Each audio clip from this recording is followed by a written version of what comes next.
Shorten Tamil Junior Grade, February 2013. Get ready for the dictation. 10 seconds, 5 seconds.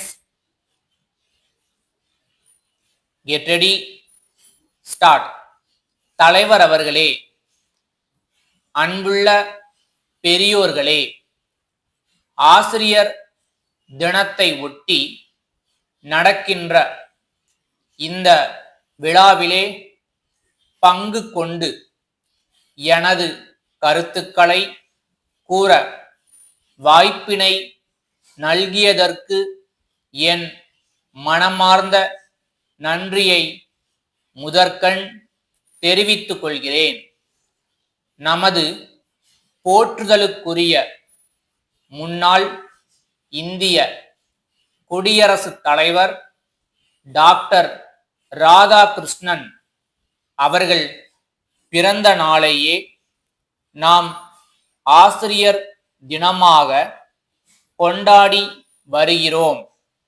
வழக்கமாக இந்த ஆசிரியர் தினத்தை ஒட்டி கல்வி நிறுவனங்களில் விழா நடத்தி ஆசிரியர்களை பாராட்டுவார்கள். அவர்களுக்கு நன்றி கூறி கௌரவிப்பார்கள். ஆசிரியர்களை நேரில் சென்று வணங்கி ஆசி பெறுகின்றவர்களும் இருக்கிறார்கள். எழுத்தறிவித்தவன் இறைவனாவான். மாதா பிதா குரு தெய்வம் என்ற மரபை எல்லாம் நாம் நன்கு அறிவோம். புனிதமான ஆசிரிய பணிக்கு எடுத்துக்காட்டாக விளங்கிய ஒருவருடைய பிறந்த நாளை ஆசிரியர் தினமாக கொண்டாடுவது ஆசிரியர் தொழிலுக்கு பெருமை சேர்ப்பதாக அமைகின்றது என்பதை எல்லோரும் ஒப்புக்கொள்வார்கள். நமது பள்ளி கல்லூரி ஆசிரியர்களை எண்ணி பார்த்தால் அவர்களுடைய திறமை தகுதியை எல்லாம் மதிப்பீடு செய்து பார்த்தால் அவர்களில் பெரும்பாலானவர்கள் நல்லாசிரியர்களாக இருந்ததை அறிவோம். பாடங்களை கற்று கொடுப்பதோடு நிற்காமல் மாணவர்களை மாண்புக்குரியவர்களாக மாற்றுவதிலும் வரலாறு படைத்த ஆசிரியர்கள் இருக்கிறார்கள். அத்தகைய ஆசிரியர்களுக்கு அவர்களது மாணவர்களும் சமுதாயமும் நூற்றாண்டு விழா எடுத்து பாராட்டுவதும் நடக்கிறது. உண்மையில் ஒருவருடைய முதல் ஆசிரியர் அவரது அன்னையே. மொழியை, பழக்க வழக்கங்களை, பண்பாட்டை மற்றும் ஒழுக்கத்தை கற்றுக் கொடுக்கின்ற அன்னையே முதலாவது ஆசிரியர் ஆவார் என்பதில் ஐயமில்லை. அடுத்த நிலையில் கட்டுப்பாட்டை போதிப்பவர் தந்தை என்று கூறுவதில் தவறேதும் இல்லை. அதற்கு பிறகு எண்ணையும் எழுத்தையும் கற்றுத் தருகின்றவர் ஆசிரியர்.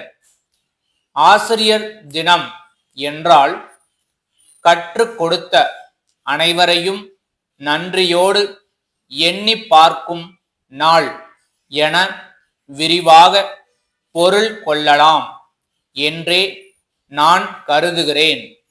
அங்கொன்றும் இங்கொன்றுமாக ஆசிரியர்கள் மீதும் குற்றச்சாட்டுகள் கூறப்பட்டாலும் பெரும்பாலான ஆசிரியர்கள் கற்றுக் கொடுப்பதில் ஆர்வமும் ஈடுபாடும் திறமையும் உள்ளவர்களாகவே இருக்கிறார்கள் என்று சொல்லிக் கொள்வதில் நான் மகிழ்ச்சி அடைகிறேன்.